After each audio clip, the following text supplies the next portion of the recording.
Entraîneur qui va remporter 2, 3, 4, 5 CAN. Quand tu le vois, tu sais. Entraîneur qui sera élu meilleur entraîneur de l'Afrique 2024 là. Quand tu le vois, tu sais. Entraîneur qui va qualifier la Côte d'Ivoire pour la Coupe d'Afrique 2025. Quand tu le vois, tu sais. Entraîneur qui va qualifier la Côte d'Ivoire pour la Coupe du Monde 2026 et qui fera franchir la Côte d'Ivoire pour la première fois de son histoire en huitième de finale, en quart de finale et en demi-finale. Pourquoi pas même la finale? Quand tu le vois là, tu sais. Je vous le dis ici toujours. Quand je parle dans mes vidéos, vous me dites que non. Cette histoire de Faye et Metz, j'exagère souvent. Non, c'est pas de l'exagération. Regardez encore une fois de plus ce soir la masterclass du coach Faye et Metz. Le match est bloqué. C'est chaud, il n'y a pas d'issue. La Côte d'Ivoire doit absolument prendre ses 3 points parce qu'on joue à domicile. Alors, qu'est-ce que le coach fait? Des remplacements. Tous les remplacements qu'il a fait ce soir ont été payants. Jean-Philippe Crasso, Béni Traoré, Mao, ainsi de suite. Tout ce qu'il a fait entrer ce soir, ils ont fait un très bon match. La masterclass. Si vous vous souvenez ici, lors de la CAN 2023 en Côte d'Ivoire, il y a certains Ivoiriens qui disaient que voilà, Faye et Metz a profité de la tactique que Jean-Louis Gasset avait déjà mis en place pour remporter la CAN. Et j'ai fait cette vidéo là-dessus ici pour dire non. Quand Faye et Metz a pris notre équipe au cours de la CAN là, c'est lui-même sa propre tactique qu'il a mis en place. C'est vrai. Ce sont les joueurs qui ont été sélectionnés par Jean-Louis Gasset. Mais la tactique qui nous a fait gagner là, c'est Faye et Metz qui l'a mis en place.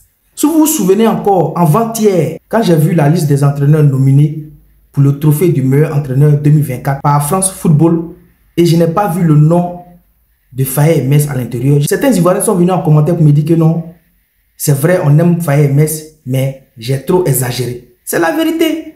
Faye et Metz, c'est un entraîneur. Qu'est-ce que les autres coachs ont fait en 2024 que Faye et Metz n'a pas fait? Regardez la liste des nominés du trophée du meilleur entraîneur 2024 par France Football. Les Sud-Américains, les Européens, et on laisse un entraîneur qui a remporté la Coupe d'Afrique. La Coupe d'Afrique fait partie des meilleurs trophées du monde. Oui, quand on parle des meilleurs trophées, des compétitions les plus suivies, là, la Coupe d'Afrique est plus suivie même, si on peut le dire, que la Copa América. Même si Faye et Metz a pris la Côte d'Ivoire en cours pendant la CAN, mais il a remporté la CAN. Donc ne serait-ce que ça, son nom devait être dans cette liste. Quand j'ai dit ça ici, les gens ont crié au scandale. Ceux qui ont crié au scandale, quand j'ai fait ma vidéo avant-hier, la vidéo est encore disponible, qu'est-ce qu'on me dit? Les mêmes là, aujourd'hui, sont en train d'acclamer Faye et Metz. Sont en train de lui dire non, c'est un tacticien. Effectivement, c'est un entraîneur. Et quand j'ai fait mes vidéos à chaque fois sur lui, pour parler de bien de lui là, c'est pas parce qu'il me donne quelque chose ou bien il m'appelle. Faye et Metz ne m'a jamais appelé ou bien il ne m'a jamais donné quelque chose. D'abord, c'est un frère ivoirien. Il faut booster nos compétences. Quand un Ivoirien est à la tête de quelque chose et qui fait son travail bien là, il faut le booster, il faut l'encourager. Faye et Metz à la tête de notre équipe nationale, il fait bien son travail. C'est pour ça que j'ai fait mes vidéos, je le booste, je l'encourage.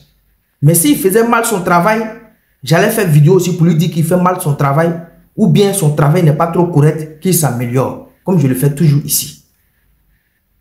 Voilà les mêmes Ivoiriens là, c'est vous qui l'acclamez aujourd'hui. Cet entraîneur, je vous le dis, si on le laisse travailler tranquillement, si on ne l'embrouille pas, Faye et Metz va nous envoyer une 4e étoile. En tout cas, pour ce qui m'a montré encore une fois ce soir, je vous l'ai toujours dit dans mes vidéos, moi il ne m'étonne plus parce que j'ai compris que c'est un gars, il a toujours une dernière carte à jouer. Et il a joué sa dernière carte aujourd'hui. Jean-Philippe Crasso, il a mis les 2 ballons au fond des filets. Les 3 points sont là. À nous aller pour le 10 contre le Tchad à Yaoundé. Et je pense qu'encore, il a 2 cartes ou bien il a 3 cartes dans sa poche encore qui va nous faire sortir. On va battre le Tchad et on sera en tête de notre groupe. À nous aller pour le Maroc 2025.